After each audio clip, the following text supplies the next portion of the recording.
You need to first understand that તમે કામ જ ના કરો તો બીજી વસ્તુ તમે શું કરો?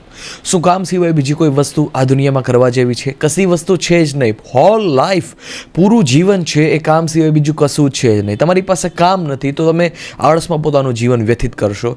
જે વ્યક્તિ પાસે કામ છે એ વ્યક્તિને છે ઓલવેઝના માટે છે પોતાની જાતનું મન ના હોવા છતાં કોઈ પણ જાતે કન્વિન્સ કરી અને કામ કરવું જોઈએ. તમે ભાગ્યશાળી છો કે તમારી પાસે કામ છે, અને જો તમારી પાસે કામ નથી ઉચ્ચતમ દરજ્જાનું કરવા માટે તો પછી ફાઇન્ડ કરો.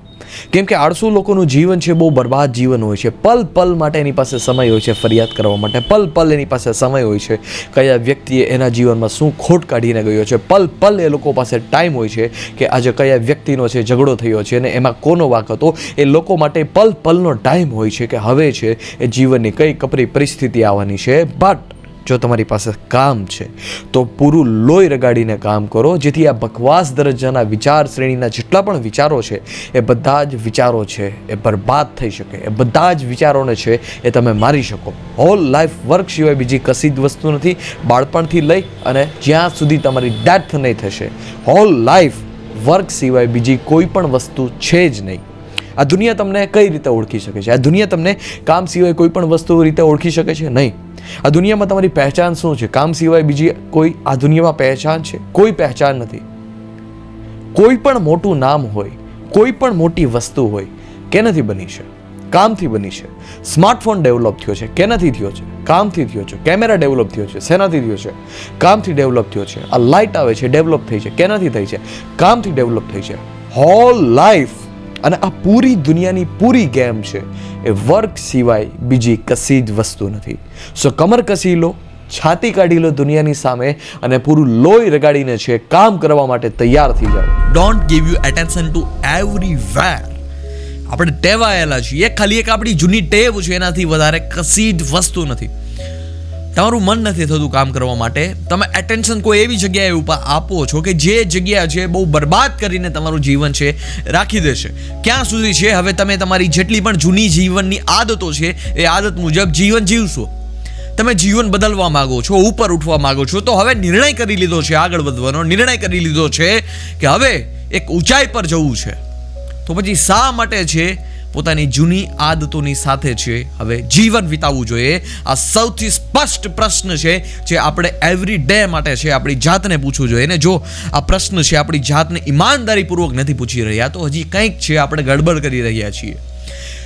તમે શું તમારો દિવસ છે એ ઈમાનદારીથી જીવો છો?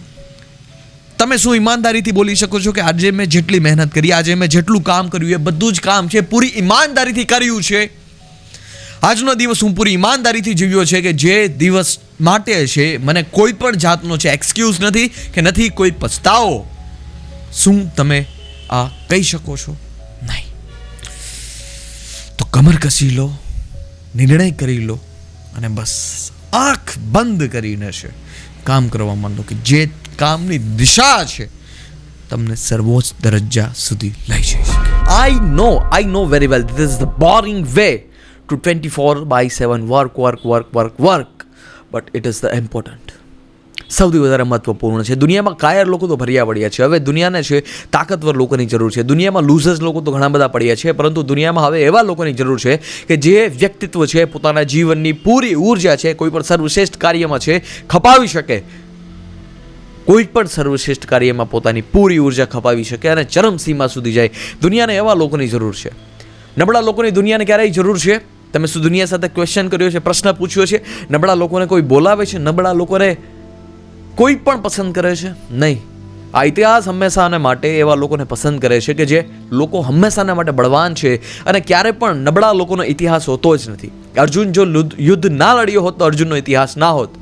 રામ જો યુદ્ધ ના લડ્યા હોત તો રામનો ઇતિહાસ ના હોત. મહારાણા પ્રતાપ જો યુદ્ધ ના લડ્યા હોત તો એની ઇતિહાસ ના હોત. શિવાજી જો યુદ્ધ ના લડ્યા હોત તો શિવાજીનો ઇતિહાસ ન હોત. આ દુનિયા છે જે નબળા વ્યક્તિત્વ માટે છે બની જ નથી.